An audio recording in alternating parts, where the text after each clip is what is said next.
આજની ધર્મકથા. પ્રણામ. કનકોદરીનો પશ્ચાતાપ એ જેટલો મહાન છે એટલો જ મહાન છે લક્ષ્મીવતીની ઉદારતા. આ ઉદારતાના ગુણને જેટલા ઉવારણા લઈએ એટલા ઓછા લાગે. સાંભળવું બહુ સારું છે, સાંભળીને કદાચ વખાણી બી લઈએ કે વાહ બહુ સરસ થયું, પણ દરેક ઘટનાને પોતાની જાત સાથે, પોતાની પ્રકૃતિ સાથે કમ્પેર કરતા રહેવું એ બહુ આવશ્યક છે. નહીં તો ફક્ત વાચિક અનુમોદનાઓ એ આપણને ભ્રમ ઊભો કરાવે કે હું અનુમોદક છું. કોઈ પણ ગુણ કે ઘટના જે ગમી છે એ વાચિક સ્તર પર નહીં, કાયિક સ્તર અને માનસિક સ્તર ઉપર પણ અંદરમાં એને અનુમોદવાનો ભાવ જાગે ત્યારે એ અનુમોદના બને છે.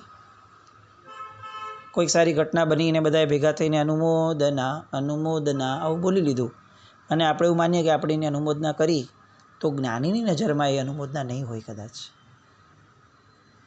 એ માનસિક સ્તર ઉપર પણ આવવું જોઈએ અને જ્યારે યથાશક્તિ શક્ય બને ત્યારે એ કાયિક સ્તર ઉપર પણ આવવું જોઈએ. એટલે લક્ષ્મીવતીએ જે કર્યું એ આપણા જીવનમાં આવે જ એવો આપણે આગ્રહ રાખવો જોઈએ, જાત માટે, બીજા માટે નહીં. કનકોદરી રડે છે, બીજા બધા લોકોને બહાર મોકલી દીધા, કારણ કે લક્ષ્મીવતીએ ક્યાંય પણ કનકોદરીને નીચા જોણું થાય ભવિષ્યમાં એવું દ્રશ્ય ઊભું નથી કરવું જીવનમાં. અને એટલે રાજા જ ફક્ત ઊભા છે, લક્ષ્મીવતી જ ઊભા છે અને એ તરત જ એમના રુદનને અટકાવી અને પછી કહે છે કે બેન, તમારો દોષ નથી. કર્મને આધીન જીવ ક્યારેક આવું કરી પણ બેસે. કનકોદરીને આ આશ્વાસનથી વધુ પશ્ચાતાપ પ્રગટ્યો, કારણ કે જ્યારે તમે સામાની ભૂલને ઇગ્નોર કરો છો અને એને પ્રેમ આપો છો ત્યારે સામો એ પ્રેમના કારણે પોતાની ભૂલ જોતો થાય છે. આનાથી રિવર્સમાં આપણે વિચારીએ, સામાએ ભૂલ કરી અને આપણે એને પ્રેમ આપવાના બદલે એને એની ભૂલ બતાડવાનો પ્રયત્ન કર્યો. એટલે ભૂલ બતાડવાનો પ્રયત્ન કર્યો એટલે થયું કેવું કે એક તો એનો દોષ એક ઉછળતો હતો અને એમાં એ કશાયની અંદરમાં એનો અહંકાર હવે ઉછાળા માર્યો ડબલ, કે મને મારી ભૂલ બતાડી, હું ભૂલ કરી જ નહીં શકું. યા તો હું મારી ભૂલને બચાવીશ યા તો સામાની ભૂલને બતાવીશ, બેમાંથી એક કરીશ. અને ઇન બોથ ધી કેસીસ આ પ્રયત્ન એ ફેલિયર ગણાય, કદાચ ઉલટાકનું ઘાતક ગણાય. એના કરતાં ચૂપ રહ્યા હોત તો સારું હતું. એટલે ભૂલ કરનાર એ નબળો છે અને નબળા વ્યક્તિને હંમેશા પહેલાં પ્રેમ અપાય. ડૉક્ટર આગળ જઈએ અને ડૉક્ટર સીધું ચાલુ થઈ જાય કે શું આવી લાઈફસ્ટાઈલમાં જીવો છો, આમ કર્યું તેમ કર્યું, તમને ભાન નથી પડતી, તો એ ડૉક્ટર જ ન ફાવે આપણને. આપણને ડૉક્ટર એ જ ફાવે છે કે જે ડૉક્ટર હંમેશા પહેલો શબ્દ સારો કહે કે ભાઈ બધું બરાબર થઈ જશે, ચિંતા નહીં કરો, પણ તમે ધ્યાન રાખો. અને આપણને રિયલાઇઝ થાય કે હા વાત સાચી છે, ધ્યાન રાખવું જોઈએ મારે. આવા જાત અનુભવોથી પણ આપણે નથી સમજતા કે ક્રોધ એ કોઈ પણ પ્રશ્નનો ઉત્તર ન જ હોઈ શકે. કશાય એ ક્યારે પણ શુભ દિશામાં આવી જ ન શકે. લક્ષ્મીવતીએ એ પોતાના ગુણને બરોબર પકડી રાખતા કનકોદરીના મનમાં પશ્ચાતાપનો ભાવ વધુ ઘેરો બન્યો. મારી ગંભીર ભૂલ છે. હકીકતમાં મારાથી તમારો ઉત્કર્ષ સહન ન થયો.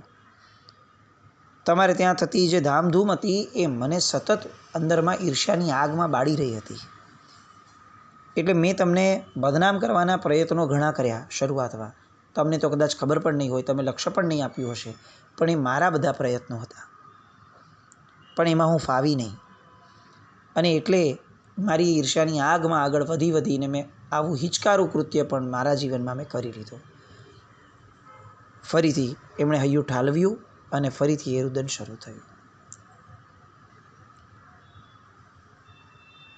શું કહેવું? જે વ્યક્તિ પોતાના પાપનો ઇકરાર કરે છે એ વ્યક્તિ ફક્ત પ્રેમનો અધિકારી છે. અને આપણે આપણા જીવનની અંદરમાં આપણી સામે ભૂલ કરનાર પોતાનો ઇકરાર કરે તો આપણું એનું પ્રત્યુત્તર શું હોય છે એ આપણે જોવું જ જોઈશે. આપણે એમ કહીએ કે હવે બહુ જાણે મોટું કામ કર્યું એવી રીતે કહે છે, દર વખતે આવી જ ભૂલો કરે છે, આવી રીતે એ તિરસ્કાર, ઘૃણા અથવા જે પણ પદ્ધતિ આપણે અપનાવીએ છીએ એ જૈન શાસનને માન્ય છે કે નહીં, એ મોક્ષ માર્ગને અનુરૂપ છે કે નહીં, એ આપણે ચકાસવું જ જોઈએ. કોઈ પણ ગુરુ ભગવંત પાસે, ગીતાર્થ ગુરુ ભગવંત પાસે પ્રાયશ્ચિત લેનાર વ્યક્તિને ક્યારેય પણ ગુરુ ભગવંત એમ નથી કહેતા, અરે રે આટલા ભયંકર પાપ કર્યા છે તો પાપ કરતી વખતે અક્કલ નહોતી ચાલી. આવું ક્યારે પણ 3 કાળમાં ક્યારે પણ સાંભળવા નહીં મળે. એમનો 3 કાળમાં સનાતન જવાબ એ જ હશે કે ધન્યવાદ છે ભાગ્યશાળી તને, તે તારા જીવનની આખીને આખી કાળી ચાદરને સાફ કરી દીધી છે.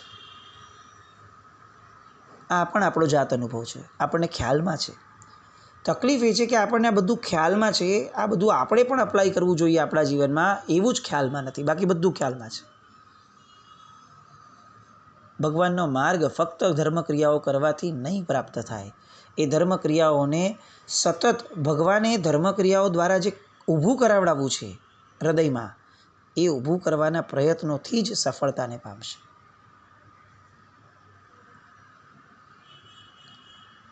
લક્ષ્મીવતી ફરીથી સાંત્વના આપે છે કનકોદરીને કે જે બનવા કાળ હતું તે બની ગયું, હવે કેમ ખેદ કરો છો?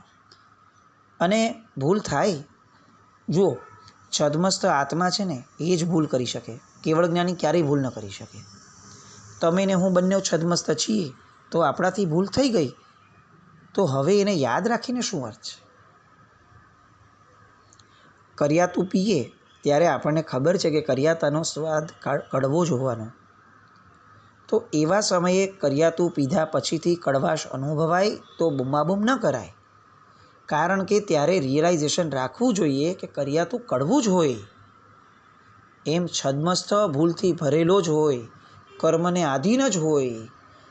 હા, એટલું ચોક્કસ છે કે એની યોગ્યતા એટલી હોવી જોઈએ કે એ ખરા હૃદયથી પાપનો સ્વીકાર કરે, પણ ધ મોમેન્ટ એ ખરા હૃદયથી પાપનો સ્વીકાર કરે એને અપનાવવો જ જોઈએ. એ જ ખરો ધર્મ છે. ભૂલ થવી એ ગુનો નથી, પરંતુ ભૂલને છુપાવવી એ ગુનો છે.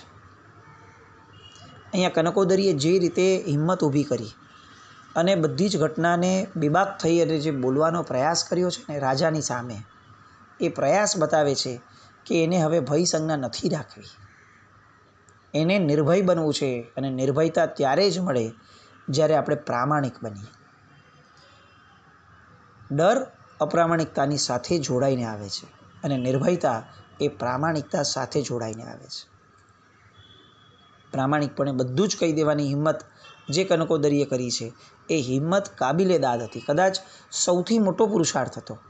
એણે ભગવાન ચોરી કરવા માટે મનને મનાવવું પડ્યું હશે, એ જેટલો મોટો પુરુષાર્થ ન હતો, એના કરતાં કંઈક ઘણો મોટો પુરુષાર્થ કનકોદરીએ કર્યો હશે કે જ્યારે એણે બધા જ ભેગા થયા છે અને ભગવાન મૂક્યા છે.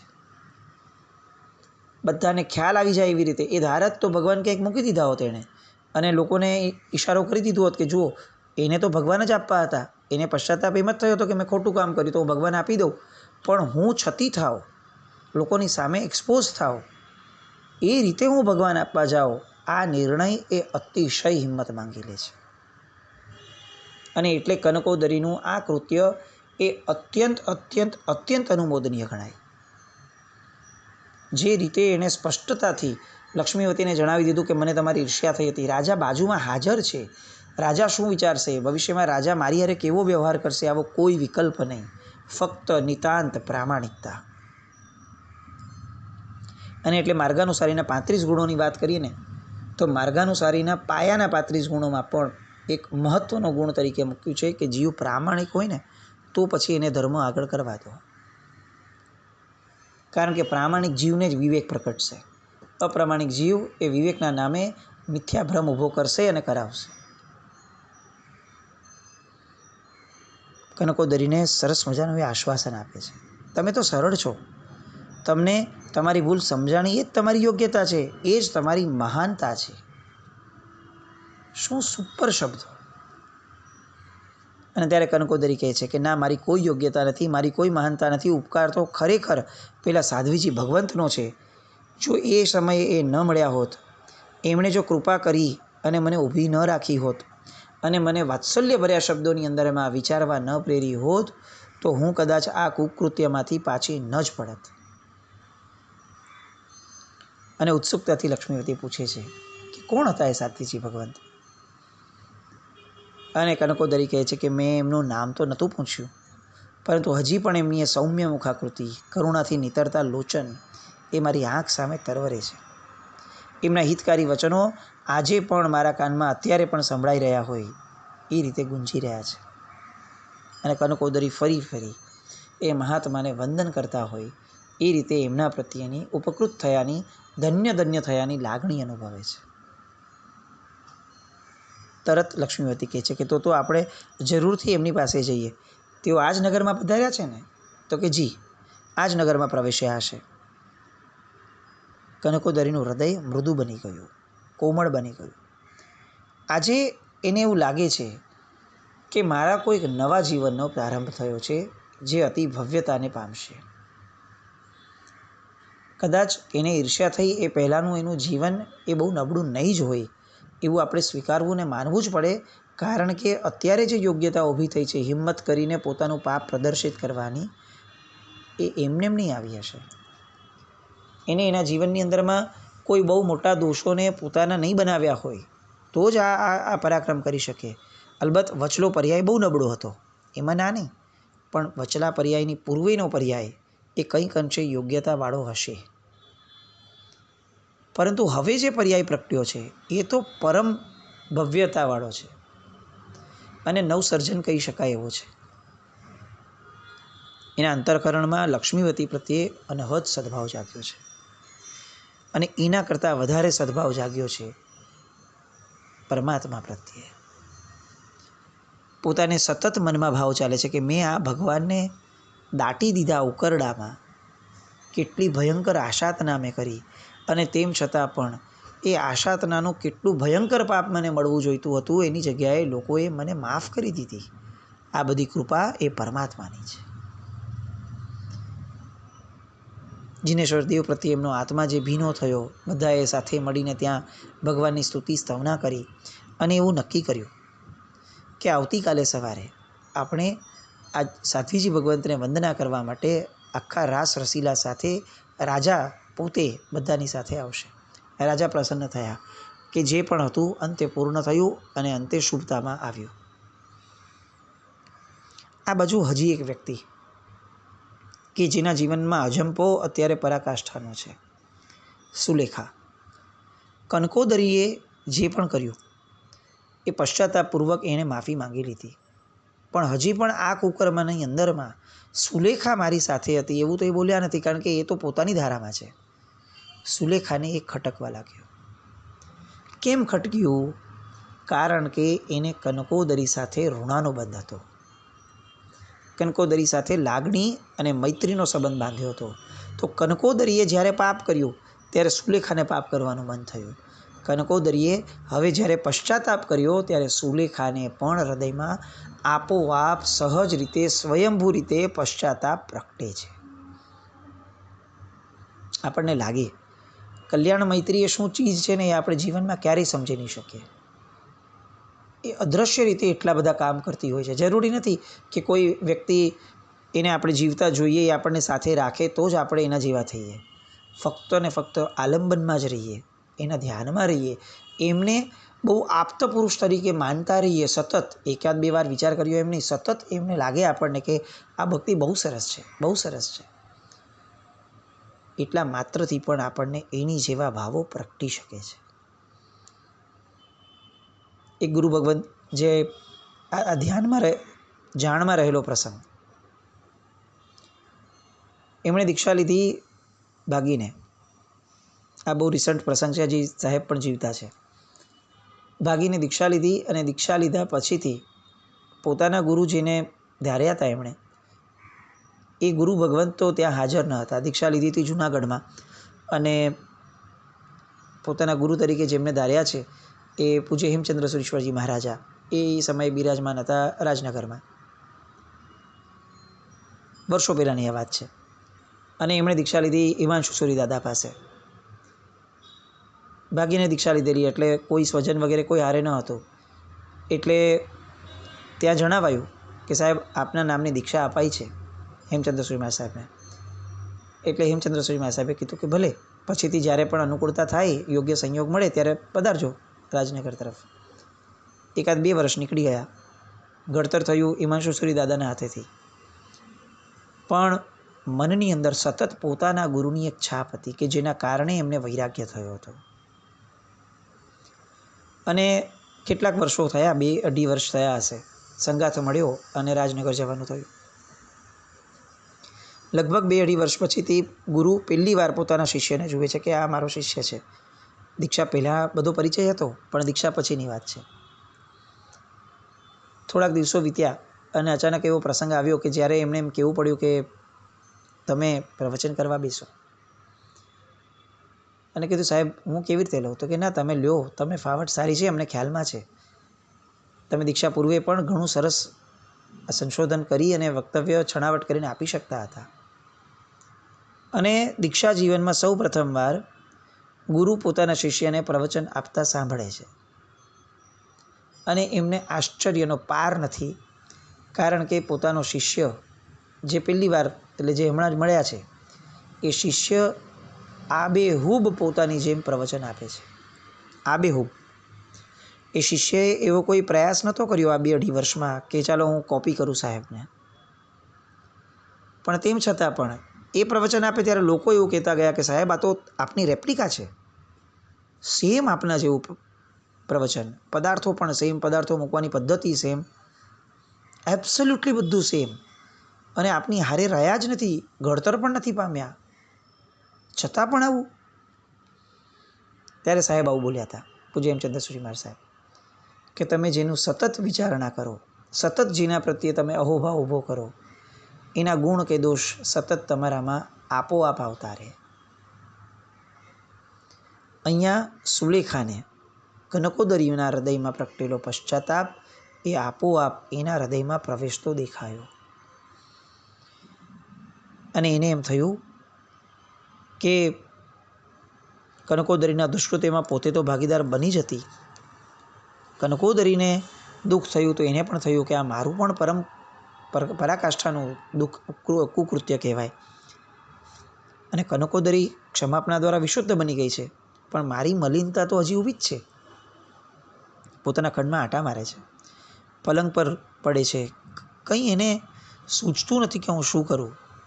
બધું ભૂલવા પ્રયત્ન કરે છે કે ચાલો હું ભૂલી જાઉં, પણ નથી ભૂલાતું. કનકોદરીએ માફી માંગી લીધી, જાહેરાત કરી લીધી, પણ મેં જે દંભ કર્યો હતો એ તો મારો એકરાર બાકી છે. હું એટલી જ ઇક્વલ એની આ બધામાં સાથે જોડીદાર છું. પોતે પાપનું પ્રચંડ ઓળું લઈને બેઠી છે, એ પોતાનાથી સહન નથી થતું. અંદરમાં જેનો માહિલો જાગે છે ને, એનાથી હવે નબળું સહન ન થાય. પોતાનું નબળું જરા પણ સહન ન થાય, કારણ કે અંદરનો ભગવાન એ વિશુદ્ધ છે.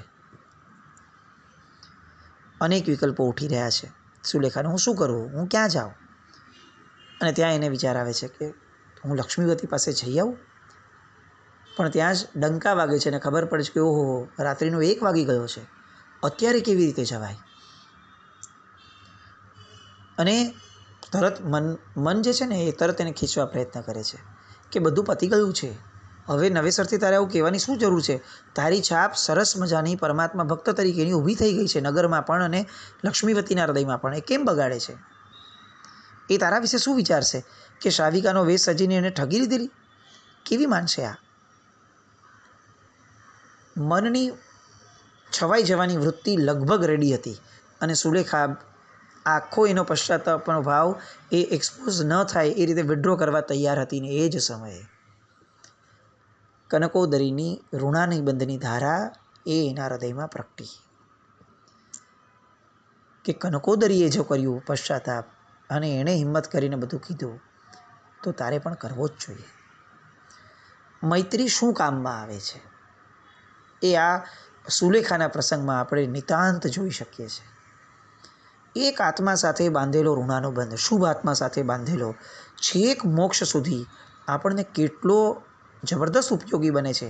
અચાનકથી આપણા જીવનની અંદરમાં પરિવર્તન લાવી દે, આપણને બચાવી લે. ફક્ત ઋણાનુબંધ. શુભ વ્યક્તિઓ જીવનમાં કેટલા મહત્ત્વના છે એની કિંમત આપણે જો નહીં સમજીએ તો આપણે જીવનભર શુભતા મળ્યા છતાં પણ કોરાને કોરા રહી જશું. આખો તખતો તૈયાર હતો કર્મનો, કદાચ એનો ઉદય એવો હશે કે નથી કહેવું, જે પણ થયું એને સમેટી લો, હવેથી સારા થઈ જશું. પણ ફક્ત એક વિચાર કે કનકોદરીએ પશ્ચાતાપ કર્યો, મારે પણ કરવો જોઈએ. બસ આ એક જ વિચારના આધારે રાત્રિના કદાચ 1-1:30 વાગ્યો હશે અને છતાં પણ પોતે સડસડાટ પોતાના મહેલમાંથી બહાર નીકળી ગઈ. હું જ્યાં સુધી મારો વૃત્તાંત નહીં કહું ત્યાં સુધી મારા જીવને શાંતિ નહીં વળે. પોતાના ખંડમાંથી બહાર નીકળી અને લક્ષ્મીવતીના મહેલના દ્વારે આવીને ઊભી. ચોકીદાર પૂછે છે કે શું કામ છે? અને ત્યારે એ કહે છે કે મહાદેવીના મહેલમાં જવું છે, હું સુલેખા છું. ચોકીદાર ઓળખતો હતો, પરમ ભક્ત છે. કેટલાય દિવસોથી એણે આ સુલેખાની ભક્તિને જોઈ છે, જાણ્યું છે, નગરમાં લોકોના મોઢેથી એ વખાણો પણ સાંભળ્યા છે. અને એટલે એને તાત્કાલિક 1:30 વાગ્યા હોવા છતાં પણ, 1:30-2 વાગ્યા હોવા હશે તેમ છતાં પણ એને જવા દે છે અંદર. અને અંદર જઈને સુલેખા જે રીતે પશ્ચાતાપ કરે છે એ, અને પછીથી જે ઘટનાઓ બને છે તે સાધ્વીજી ભગવંત આગળ જઈને આવતીકાલે એની માટે ફરીથી મળીએ. જીના જ્ઞાન વિરુદ્ધ કંઈ પણ બોલાયું તો મિચ્છામિ દુક્કડમ. જૈનમ જયતિ શાસનમ.